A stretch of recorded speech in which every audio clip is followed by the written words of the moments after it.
Isang mapagpalang araw sa ating mga kaibigan na nanonood at nakikinig sa ating YouTube channel. Your Everyday Economist Alvin Ang is back.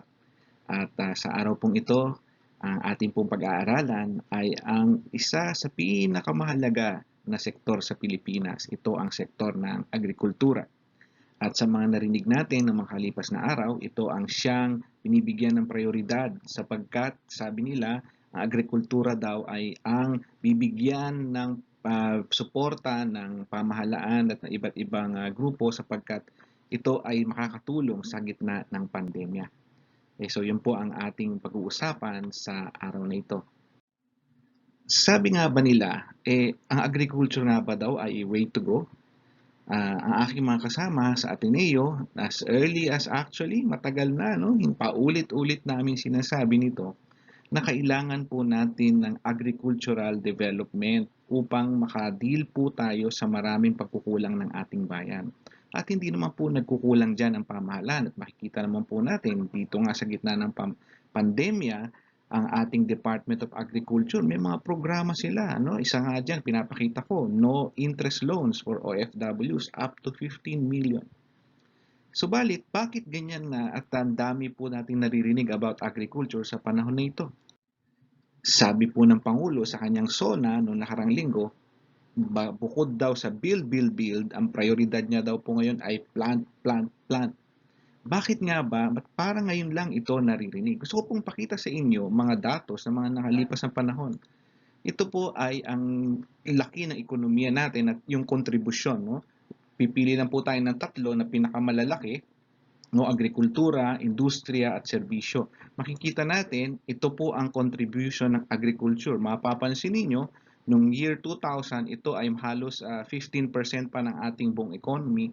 Subalit, itong mga nakalipas na panahon, no, in fact, ang nandito ko lang na datos dito hanggang 2017, ang last year nito ay 10% na lang. So malaki na po ang ibinaba niya. Subalit, ito naman, tignan natin yung industriya. No? Yung industriya noon ay umabot na ng 35% ng GDP natin. Ngayon, ito naman po ay bumaba rin. Halos 30% na lang. Malaki rin ang ibinaba. At saan po nanggagaling ang lakas ng ekonomiya ng Pilipinas? Ito po ay nanggagaling sa tinatawag na services. No?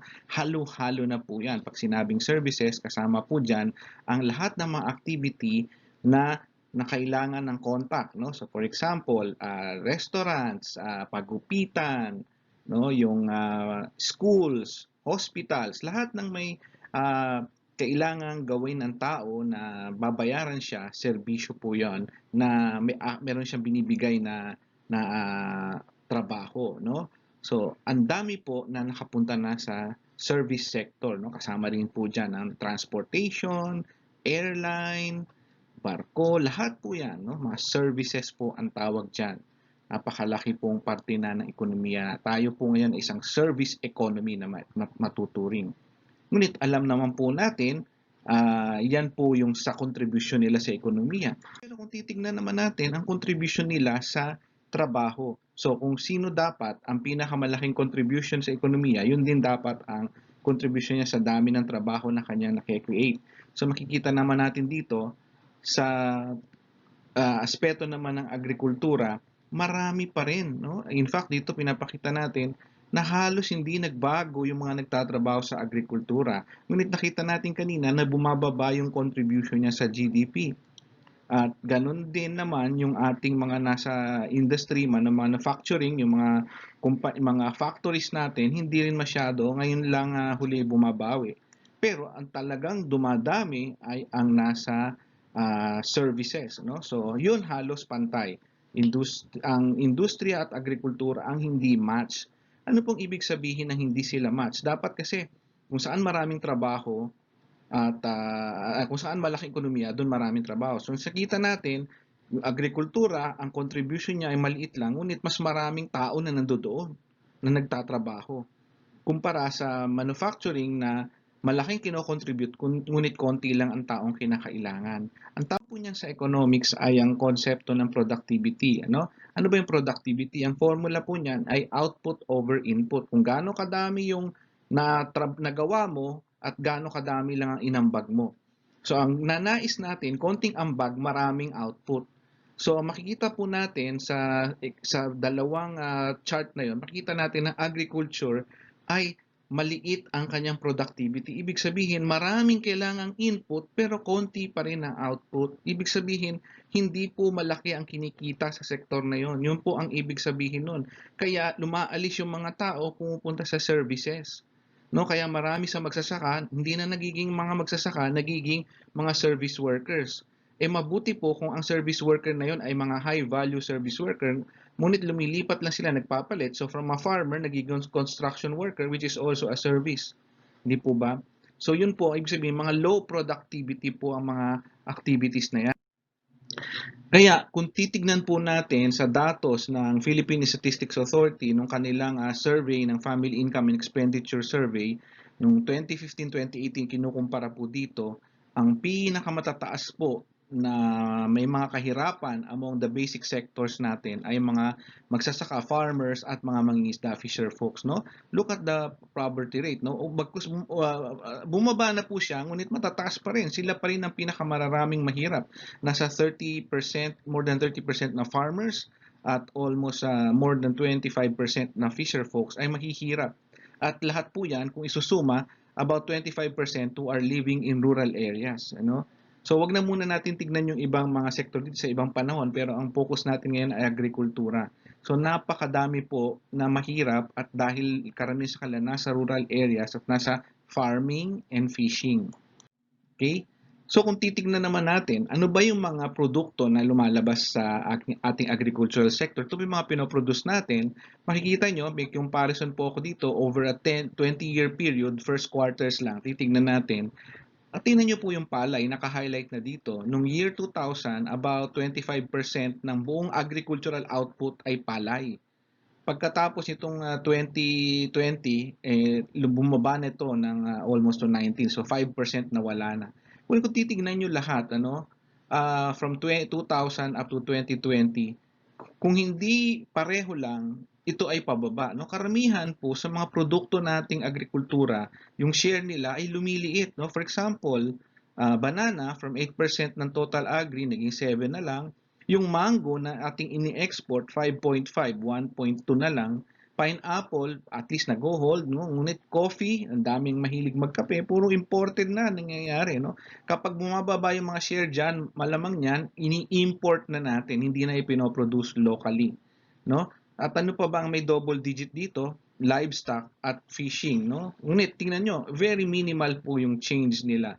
So, ang ibig sabihin, kung pababa po yung shares ng mga products na ito, sa malamang at sa hindi, yung mga nagtatanim ay umaalis na dyan at wala pong nagtatanim. Kinukukulang tayo ng mga magsasaka. No? So, yan po ay pagpapakita sa atin na bakit kaya? Kasi ayaw na ng mga magsasaka magtanim. No? Lower income sila. No? Ano pa ba yung mga dahilan?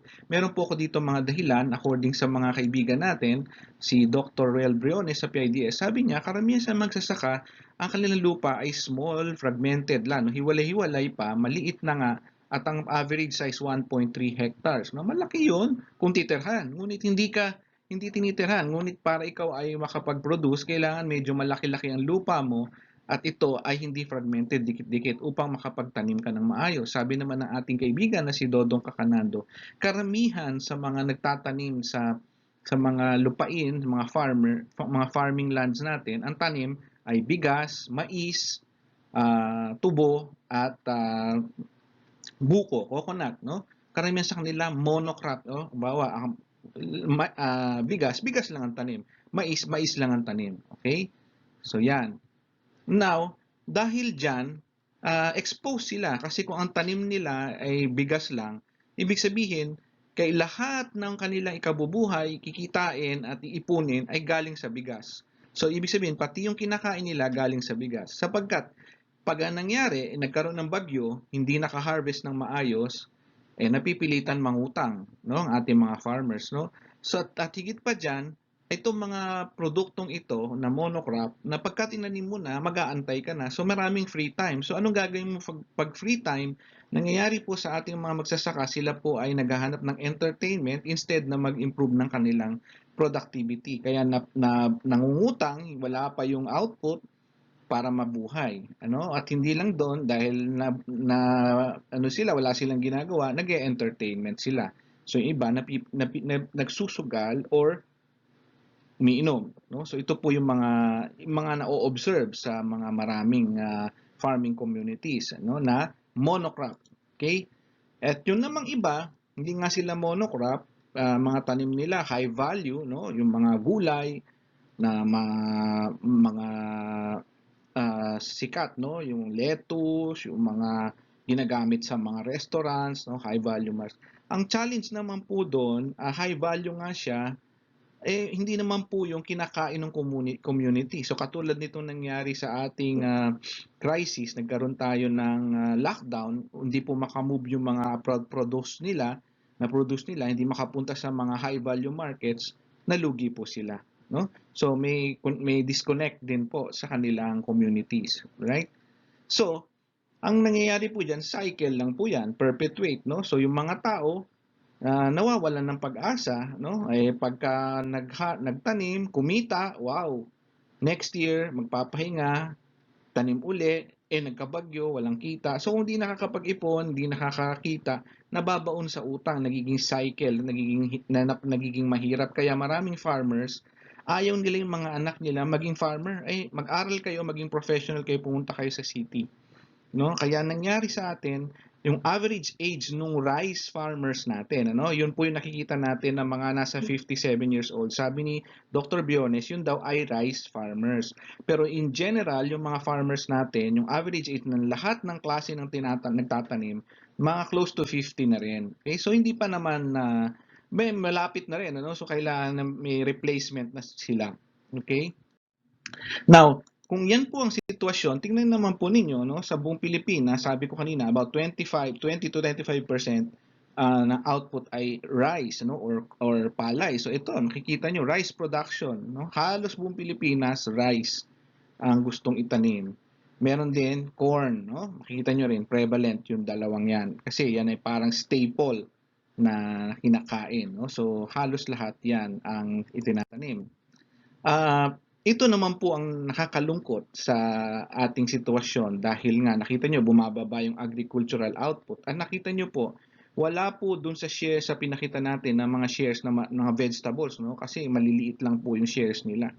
Now, ang nangyayari po nyon, puro carbohydrates at nutrient at protein ang meron tayo doon na malalaking shares at sugar, no? Kasi prutas, no? Ano ang implikasyon po niyan? Because mababa po yung output natin ng agriculture, kumukonti yung nagfa-farm, nagiging cycle din po yan. Ano nangyayari? Yung ating mga bata, ang epekto naman yan, ano? Dahil hindi sila nakakain ng nutritious food, dahil una-una mahirap po sila, pagkatapos yun nga, hindi sila nakakain ng tama, ang effect niyan po ay ang kanilang nutrition bumababa.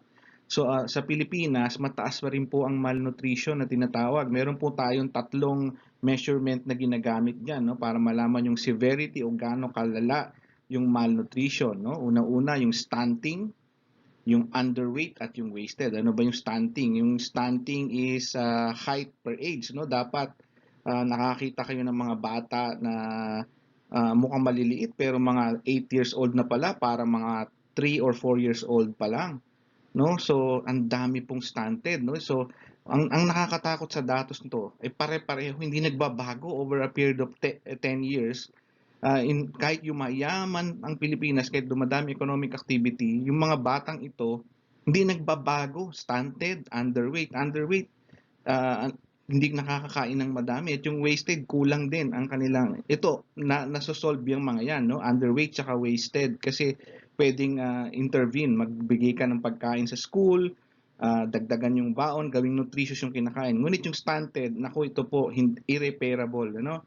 Pag ang isang bata lumagpas na ng more than 1 year old at hindi na po siya na pakain ng maayos, yung stunting, hindi siya lalaki, ibig sabihin yung brain din niya hindi din lalalim, no? Hindi din marami ang nutrients, so mahihirapan. So kung napapansin niyo, maraming maliliit na bata, future po problem natin yan, ng workforce natin about 30% medyo maliliit na nga ang pangangatawan, medyo mahina pa ang pick up, no? This is the challenge na kaya kailangan natin na agriculture is not just about food, it's also about nutrition, no?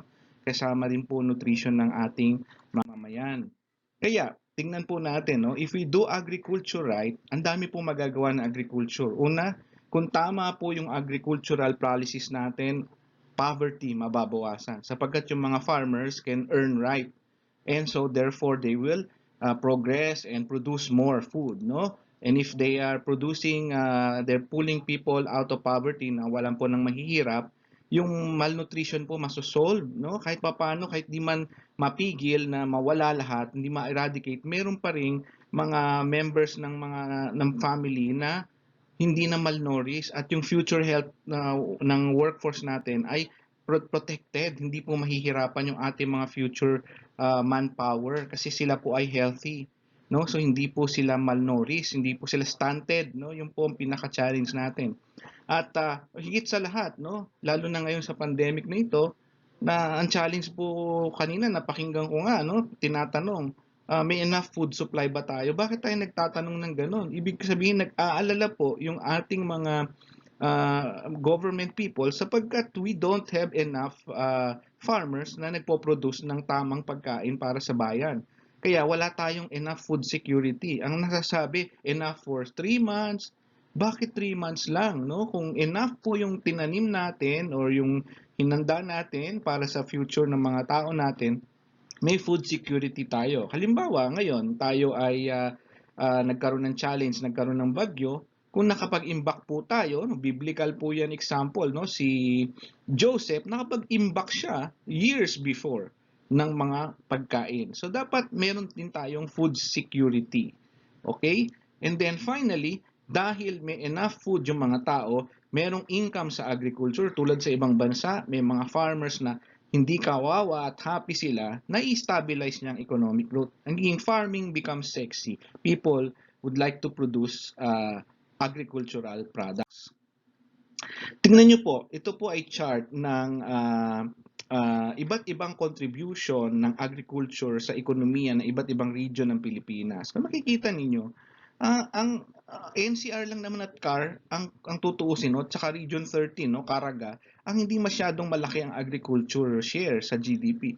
Halos lahat ay malalaki ang share. No, hindi po to kapareho pagka pinag-usapan natin ay industry or services, makikita nyo na ilang region lang ang meron. Ngunit agrikultura ay kompleto across the region. So that means malaki pa ang chance ng Philippines to improve its economy by focusing on agriculture, no?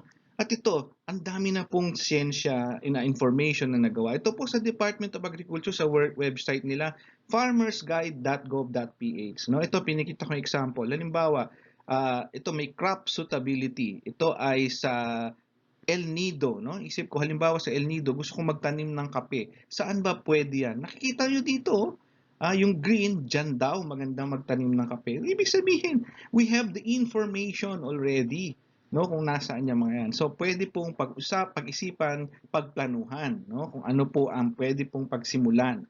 Okay? So, ano ba ang kailangan upang lahat ng ito ay magawa at matugunan natin? Okay? Unang-una, kailangan natin ng right mindset, no? Ang farming, hindi siya trabaho, siya ay negosyo. No, yan po ay makukuha natin sa sharing din ni Dodong, no? Kanando, makikita niyo po sa kanyang mga videos na sinasabi niya po yan. Ngunit ako rin naniniwala na talaga po siyang negosyo, hindi po siya trabaho. Kung ginawa po niya siyang trabaho, bukas is another day. But if it's a business, you will take care of it, no? And then kailangan po, kung meron kayong lupa, intindihin nyo ang lupa nyo. Ano bang pwede sa lupa na to? Ano ba pwedeng gawin dito? Gaano kalaki ba to? So ano ba ang pwede kong itanim dito? Okay? So, hindi po pwedeng kahit ano na lang ang itatanim. Alright? And then, sabi nga, senior ko kanina, kung monocropping, nagkakaroon ka ng problema sa attitude ng mga farmers kasi pagkatas magtanim, mag-aantay ng ani. Mas maganda siguro kung may lupa, i-diversify yung mga tanim. Kung di man tanim, siguro maglaan ng lugar para sa mga hayop, sa mga manok, baboy, yung pwedeng gawaan ng ibang activity, hindi nakatuon lang sa isang produkto sapagkat kung may mangyari, meron ka pang pagkukuhanan iba. Okay? At isipin yung lokalidad, no? Before thinking about the big markets like Manila, Cebu, Davao, no? Isipin niyo muna, ano ba pangangailangan ng mga kapitbahay ko, no? Yung mas malapit sa akin. And then, hindiin niyo rin, pagka nagtanim ka, paano mo siya itatabi? No, para hindi siya ipestehe, hindi siya kainin ng mga insekto or mga peste, o may infrastruktura ba to bring it from here to the market? Kahit yung mga kapitbahay ko lang, kailangan ko pa rin ilabas. Ano ba yung teknolohiya? So I have to study. Hindi po ito, wala po itong ibibigay na lang sa'yo gawa na. No? So hindi po ganun ang business of agriculture. And kailangan i-link mo siya sa value chain. No? Kung ayaw mo siyang i-value chain, kailangan ikaw maghanap ng final market mo. At higit sa lahat, itindaan po natin, agriculture needs time. No? Kailangan po niya ng patience sa nagtatanim at nagnenegosyo. Okay? Ito po gusto ko makita natin, no? Based dun sa planning na pwede nyo gawin. No? Ito, sinyer ni Dodong sa kanyang presentation ng farming as a business. No? Tingnan ninyo, maraming tao gusto magtanim ng pechay o kaya lettuce option, no? Kung pechay ang itatanim mo, ang kita mo per hectare is 20,000, no? Pero ang expense mo 100,000. Pero ang income mo sorry, hindi pala 20,000, 20 tons, no? So expense 100,000, income per hectare 300,000, profit 200,000. Bakit? Ang presyo niyan sa palengke sa mga bibili 15 pesos lang. No? Yun namang lettuce which is ano yan, no? Pareho lang ang yield nila. Pero mas malaking income mo doon, ang profit mo 400,000. Ang problema, ang lettuce, hindi lahat ng tao kumakain ng lettuce kasi hindi siya pwedeng ilaga, hindi siya pwedeng isama sa mga iba-ibang pang salad siya, basically. No, unlike pechay, ginagamit natin sa pagluluto. Mas maraming taong kumakain ng pechay kaysa kumakain ng lettuce. So, yan, isang napakagandang example from Dodong. Isipin natin kung paano natin gagamitin yan sa ating pag-uumpisa at pag-iisip ng isang farming business. No? So ito, kung sasabihin natin, nakapansin niyo wala akong sinabi na ang kailangan ay kapital sapagkat marami pong kapital. At in fact, ito po yung mga programa, pwede nyo rin tignan sa Department of Agriculture, marami po silang programa upang makatulong sa agricultural financing. Bago nyo po isipin yan, isipin nyo muna kung ano ang tatanim nyo, saan kayo magtatanim, saan ang merkado nyo, at sino ang gusto nyong bentahan. Okay? Tandaan po natin, pagkain, food is on the top of all these essentials. Ito yung essential sa sitwasyon natin ngayon. Nangunguna dyan, pagkain. Ibig sabihin ng pagkain, nakakonect sa agriculture at lagi pong may opportunity to earn from that. No? Tandaan po natin, think local. No? Think local. Mag-umpisa kayo muna sa backyard, testing nyo muna. Okay? Ngayon, kung lumalaki-laki na, tingnan nyo ngayon paano i-move out yung produkto nyo. No? At paano ngayon i-coordinate sa iba't ibang mga sektor at mga buyers and sellers, paano i-meet panda din sa palengke. No? Kailangan ng information. No? Tingnan nyo po, ang dami pong kailangan isipin, hindi basta-basta ang agriculture. Kaya ito ay magandang negosyo, malaking maitutulong sa bayan, ngunit kailangan pag-isipan mabuti. Kaya ang tanong ko, ready ka na bang pakainin ng buong bayan ng Pilipinas? Yan ang ating kailangan pag-isipan sa mga darating na araw at ito sa gitna ng pandemya natin. At uulitin ko, itong verse na sinasabi ko na sa mga iba ko pang mga video, napakaganda. No? Hindi po tayo pwede mag-antay. No? Sabi ko dito, farmers who wait for perfect weather never plant. No? Kailangan na ngayon pa lang, pag-isipan na natin kung ano ang pwede nating itanim. Intindihin natin ano ba yung gustong ipagawa ni Lord sa atin. Kailangan maging busy tayo dahil hindi pwedeng isa-isang bagay ka lang daw mag-activity dapat sa lahat, sabi sa verse 6. No? Plant your seed in the morning and keep busy all afternoon. No? So, ibig sabihin, hindi pwede yung monocrop kasi hindi ka na magiging busy. Kailangan nakapagtanim, busy pa rin. Isip ka pa rin ibang pagagawin. So, agriculture is a business, not just work. And it's hard work, and it takes time to profit. But Kung meron kang itanim, meron kang aanihin. So, with that, I'd like to end this sharing at sa mga susunod na mga video, maggagawa pa po ako about agri opportunities for all of us. Okay? Tandaan nyo, enjoy God first, then you will enjoy everything He has given you. So this has been your everyday economist, Alvin Ang. God bless and see you all again next time.